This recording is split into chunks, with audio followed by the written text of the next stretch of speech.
अगर सूर्य देव महर्षि कश्यप के पुत्र हैं तो क्या उनके जन्म से पहले सब और अंधकार था।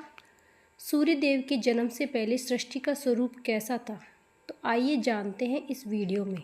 मत्स्य पुराण अध्याय 2 में मनु मत्स्य से भगवान से पूछते हैं कि सृष्टि की उत्पत्ति कैसे हुई थी, कैसे बना था यह सारा ब्रह्मांड। तो इसके उत्तर में भगवान मत्स्य कहते हैं कि महाप्रलय के समय का अवसान होने पर यह सारा जगत अंधकार से अंध था। किसी वस्तु का कोई चिन्ह भी अवशेष नहीं था।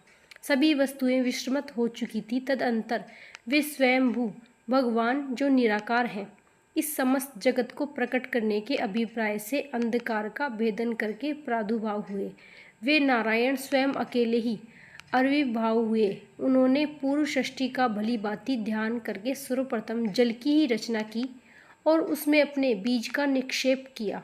वही बीज 1000 वर्ष व्यतीत हो जाने पर सुवर्ण व रजतमय अंडे के रूप में परिणित हो गया। उसकी कांति बहुत ही तीव्र थी। तत्पश्चात महातेजस्वी स्वयंभू स्वयं ही इस अंडे के भीतर प्रविष्ट हो गए तथा अपने प्रभाव से वह उस अंडे में सर्वत्र व्याप्त होने के कारण वे पुनः विष्णु भाव को प्राप्त हो गए। तदंतर उस अंडे के भीतर सर्वप्रथम भगवान सूर्य उत्पन्न हुए, जो आदि से प्रकट होने के कारण आदित्य और वेदों का पाठ करने से ब्रह्म नाम से विख्यात हुए। उन्होंने ही इस अंडे को 2 भागों में विभक्त कर दिया, स्वर्गलोक और भूतल की रचना की तथा उन दोनों के मध्य में संपूर्ण दिशाओं और अविनाशी आकाश का निर्माण किया।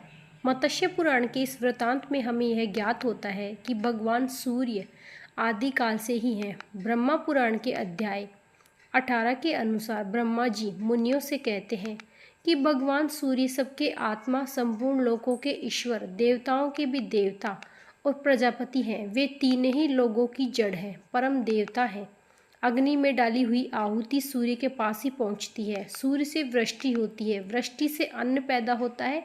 इस पर मुनियों ने पूछा, भगवान आपने भगवान सूर्य को निर्गुण और सनातन देवता बतलाया है, फिर आपके ही मुँह से हमने यह भी सुना है कि वे 12 स्वरूपों में प्रकट हुए हैं। वे महान तेजस्वी होकर किसी स्त्री के गर्भ से कैसे प्रकट हुए, इस विषय में हमें बड़ा संदेह है। ब्रह्मा जी बोले, प्रजापति दक्ष की 60 कन्याएं हुई। उनके नाम अदिति, दत्तिनी, विनम्रता आदि थे। उनमें से 13 कन्याओं का विवाह दक्ष प्रजापति ने कश्यप जी से कर दिया था। अदिति ने तीनों लोगों के स्वामी देवताओं को जन्म दिया। अदिति से दैत्य और धनु से भयंकर दानव उत्पन्न हुए।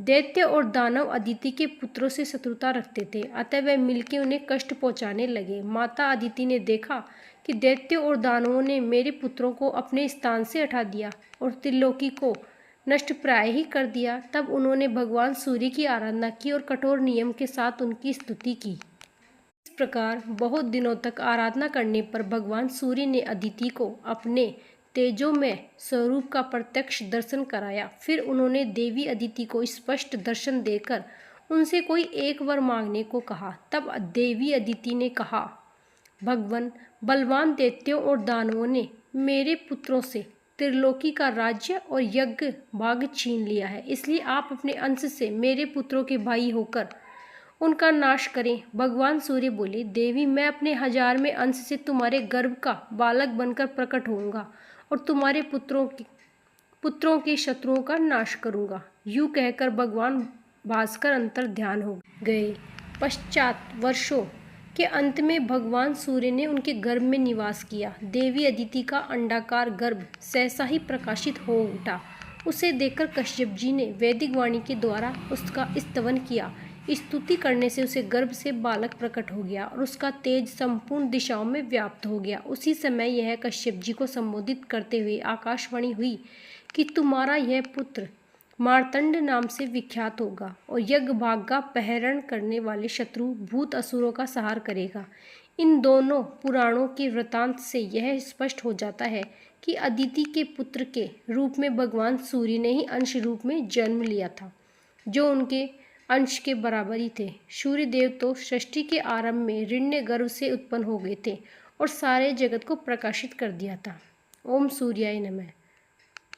अगर आपको हमारी ये कहानी पसंद आई हो तो चैनल को लाइक, सब्सक्राइब, कमेंट में जय माता दी जरूर लिखिएगा। किसी भी प्रकार की त्रुटि के लिए आप सबसे क्षमा याचना करते हुए आपसे निवेदन है कि प्रेम पूर्वक परमपिता परमात्मा को मन में धारण करें और बोले, वैदिक सनातन धर्म की सदा ही जय हो।